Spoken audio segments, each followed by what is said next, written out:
다음 저희 도리곰님의 종목으로 넘어갈게요. 화장품 쪽 한번 가볼까요? 네, 코스맥스. 네, 이 종목이신데 매수가가 93,200원이시고요. 네, 10%입니다.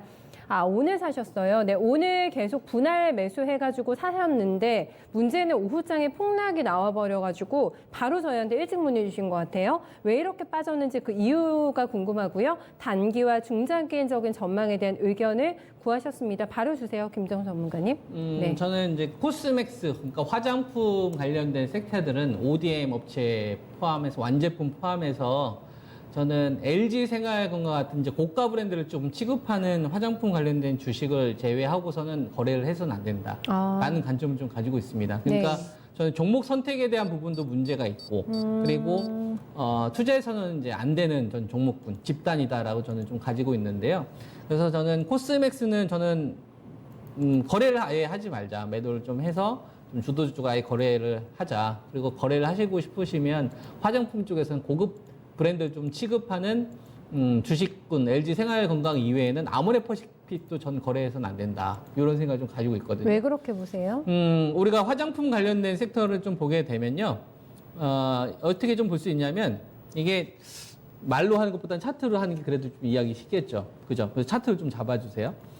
우리나라 화장품 관련된 주식들이 대랠리가 나왔던, 그러니까 패러다임의 변화를 줬던 건 언제가 있었냐면 2014년도에서 2015년도에 중국에 있는 사람들이 이 부동산을 통해서 회사채를 많이 발행을 해서 그거에서 벌어들인 이익으로 소비가 이 소득 수준이 높아지면서 그 소비가 이제 소득이 생기니까 소비를 하고 싶잖아요. 그러면서 이제 컸던 게 얼굴 성형이라든지 화장품 이런 것들에 관심을 갖기 시작을 했어요.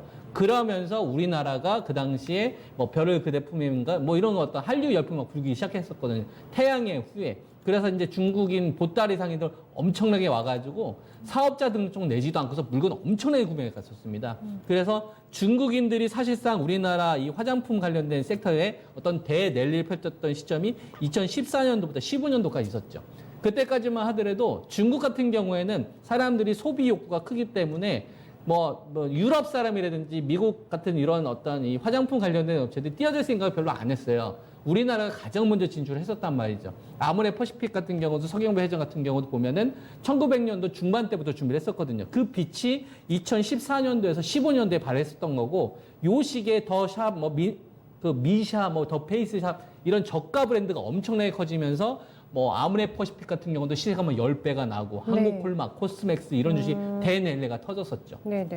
그러다가 2015년도에 메르스 탓에 딱 터지면서 이제 이 호텔 신라 영업 막 중단하고 제주도에 중단하고요. 그 다음에 우리 사드 관련된 문제 불거지기 시작을 하면서부터 네. 중국 정부에서 이제 우리나라 쪽 가가지고 이제 이 관광이나 아니면 뭐 홈쇼핑을 한다거나 이런 걸 좀 차단하거나 좀 이렇게 핸디캡을 주기를 시작을 해요. 그 시기가 2017년도 1월 달입니다.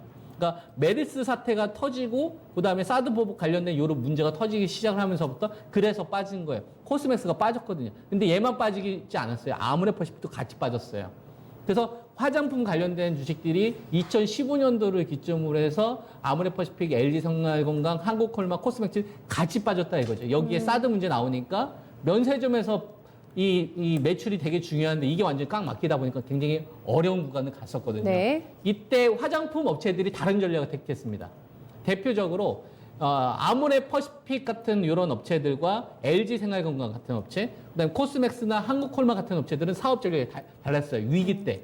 어떤 전략이었냐면 LG생활건강 같은 경우에는 앞으로 중국을 봤을 때 이미 2014년도에서 15년도에 돈을 번다는 걸 알았기 때문에 미국이나 유럽에 있는 업체들이 뛰어들 거다.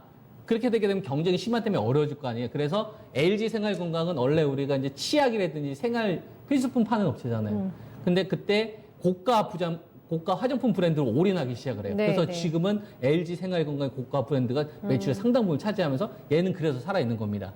근데 아모레퍼시픽 같은 경우에는 고가 브랜드와 저가 브랜드를 같이 가져가고 오프라인 매장을 내두죠.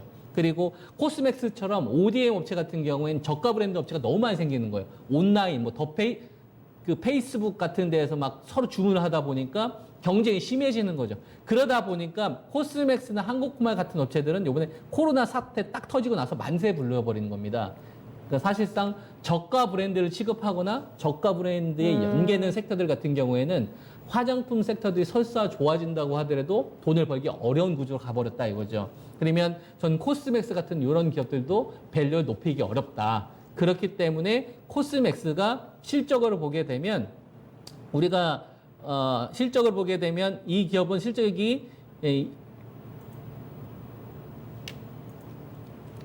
네, 일단 실적을 저희 좀 체킹을 해주시면서 그쵸? 조금 전략 간략하게 내주세요. 네, 알겠습니다. 바로. 네. 되게 중요하긴 한데 그래서 그러니까 이런 이유 때문에 2017년도에 8,800억 벌었던 기업이 올해 1조 4천억 컨센이 늘어났잖아요. 80% 이상. 그리고 350억 영업이익 벌었고 700억 늘어났으면은 이게 실적이 2배나 됐는데도 불구하고 2017년도에 비해서 주가가 그래서 아래에 있는 겁니다. 제가 말씀드렸던 이 투자 본질이 이게 더 우선이기 때문에. 네. 그러니까 실적이 잘 나도 그래서 안 가는 거예요. 네, 그러니까 알겠습니다. 이런 기업은 네. 거래 안 하시는 게 좋아요. 네, 비추하시는 걸로 네, 저희 결론 내면서 내일장의 전략 저희 고민 한번 해볼까요?